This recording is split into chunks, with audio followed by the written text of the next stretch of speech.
Mingon diri mga igsoon, mga higala, mao kadto ang damgo ug kini ang kahulugan. Tungod kay ang gusto sa hari ipahibalo kung unsa ang iyang damgo ug paghuman ipahubad. Og mao kini ang paghubad ni Daniel sa iyang damgo, mga igsoon, mga higala. Ug mao kadto ang damgo ug kini ang kahulugan. 37 sa Daniel kapitulo 2 versikulo 37, o kamahalan, ikaw ang labing gamahanang hari, giatagan sa Dios nga ana sa langit ug gingharian, gahom, kusog ug kadungganan. Gitugyan usab kanimo ang mga tao, ang mga mananap ug ang mga kalanggaman aron ikaw ang maghari kanilang tanan. Ikaw ang ulo nga bulawan.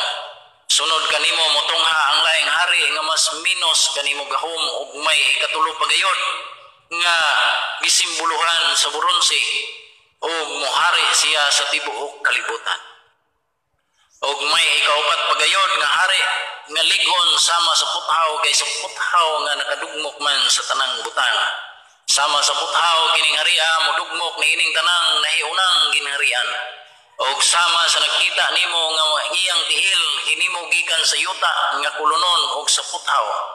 Kining mga ginghariana mabahin apan anaa kaniya ang kalig-on sa puthaw sama sa nakita mo nga ang puthaw gisagol sa yuta nga kulunon.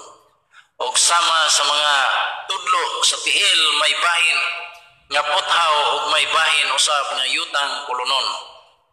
Kining ginghariana may pagkalig-on ug may pagkahuyang usab. Sama sa imong nakita nga ang puthaw gisagol sa yutang kulunon, naghiusa usab sila pinaagi sa kaminyoon apan dili madugay ang ilang panaghiusa kay dili man gayud masagol kining duha.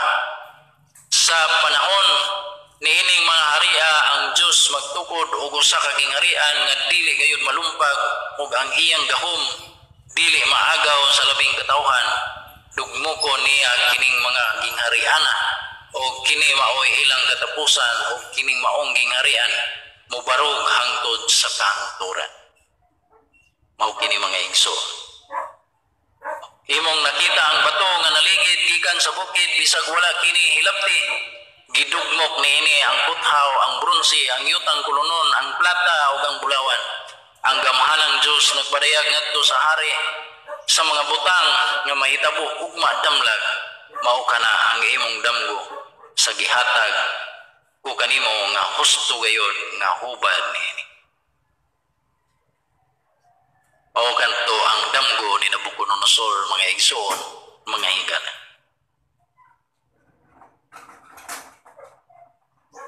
Og dire sa 46, unya si Hari Nabucodonosor mihapa sa yuta ug miyukbo kang Daniel og misugo nga halaran siya giinsinso.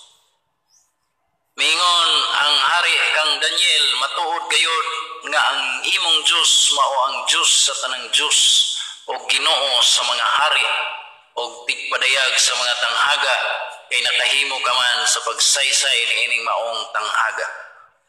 Unya gipasidunggan niya pag-ayo si Daniel, gihatagag mga mahalong gasa o gihimong gobernador sa lalawigan sa Babilonia o pangulo sa tanang makinanmanon sa Babilonia. Tungod sa hangyo ni Daniel gitudlo sa hari si Sadrak, si Misak ug si Abednego nga maoy magdumala sa kalihukan sa lalawigan sa Babilonia apan si Daniel nagpabilin sa palasyo. Mao kadto mga igsoon ang damgo ni Nabucodonosor. Pero aning istoryaha mga igsoon dili nato ilakbit paghubad kung kinsa kini mga hari nga gihubad ni Daniel mga igsoon sa iyang damgo. Og adtong mga panahon na mga igsoon